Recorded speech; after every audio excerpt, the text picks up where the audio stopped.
have sample question number 19 up here.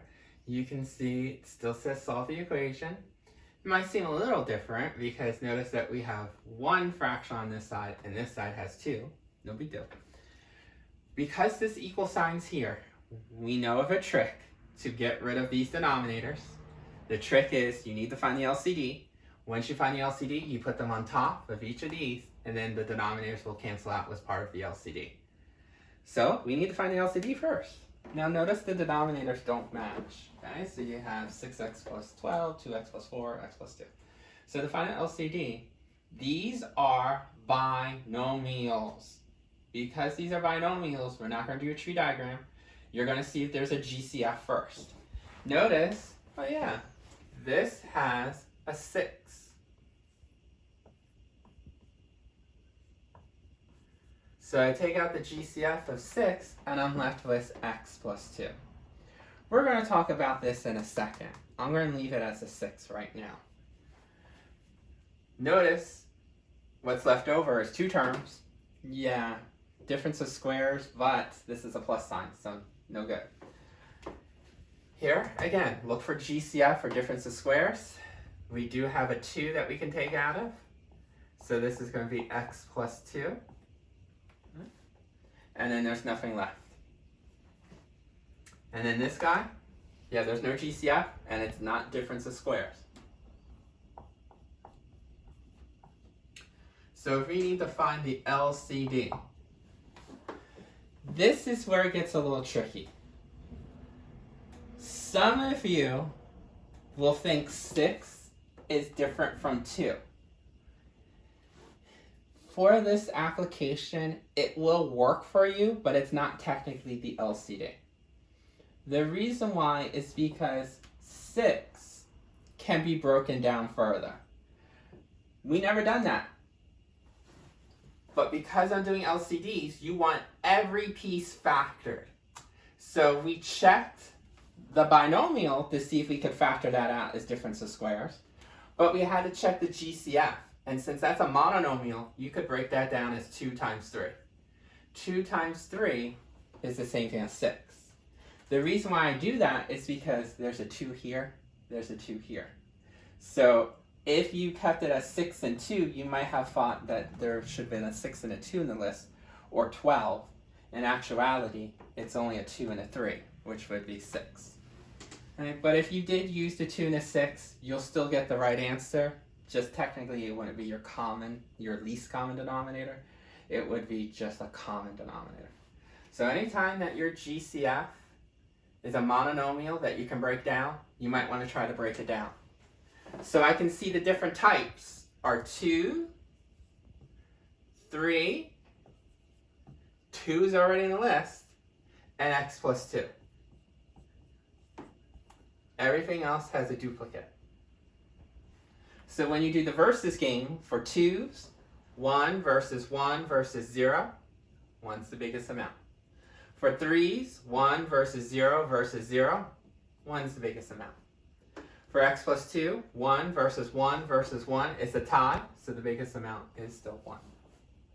Now that I know my LCD, I'm going to put it on top.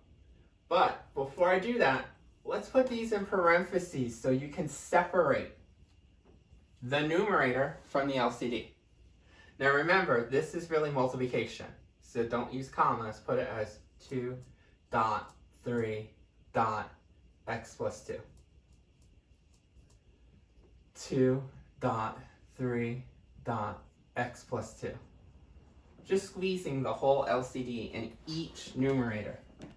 2 dot 3 dot x plus 2.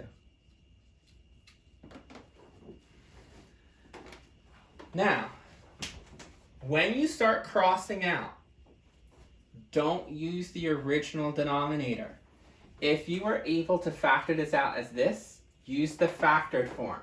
So if you had a choice between this or this, use the factored form. So let's get rid of the non-factored form. Choice between this and this? Yeah, let's get rid of this because we want to use the factored form. And here, they're both the same. But since I'm keeping stuff as the factored, I'll just cross that out. So notice I just got rid of the originals to use the factored forms. I didn't technically cross anything out. I just said, hey, use the factored form instead.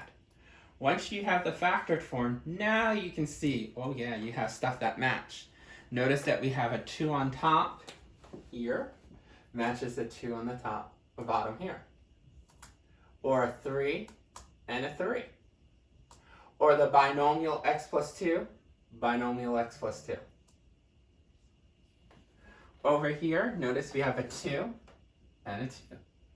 And an x plus 2 and an x plus 2. And for this fraction, x plus 2 and the x plus 2. These two can cancel out, matching binomials. So notice that the denominators are all gone. So we're going to rewrite it and just pay attention to what's left over. Here, just the 35x. Here, 3 and the x. Make sure you bring down the equal sign. Notice I keep the x in the parentheses.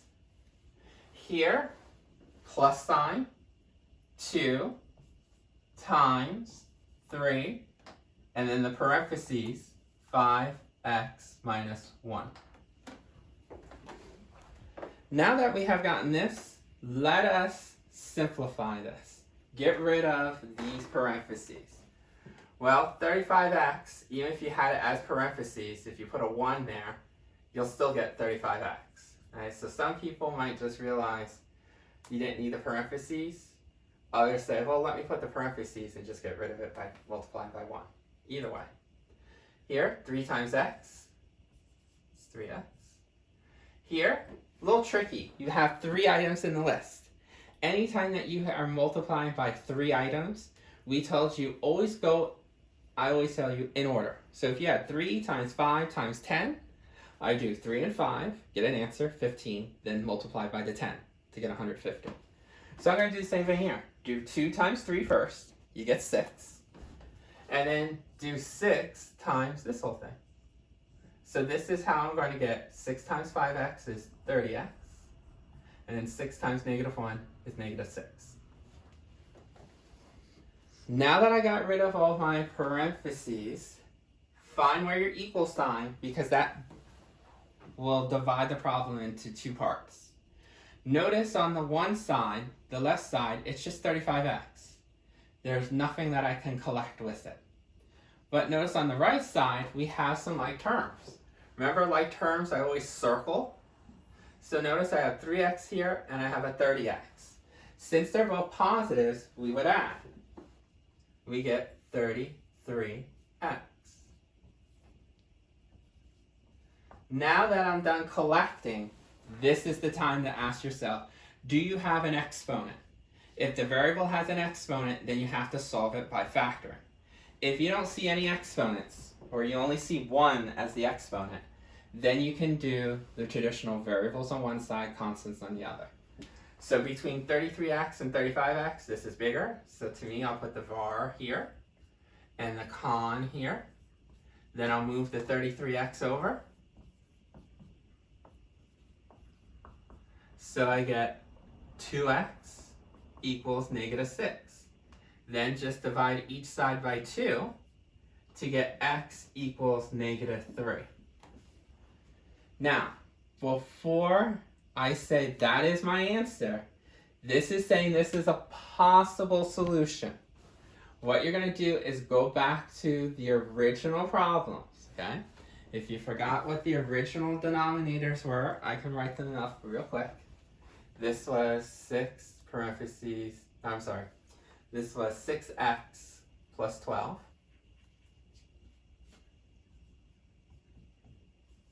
This was 2x plus 4, and this was x plus 2. If I plug in a negative 3 here, negative 3 plus 2 is negative 1.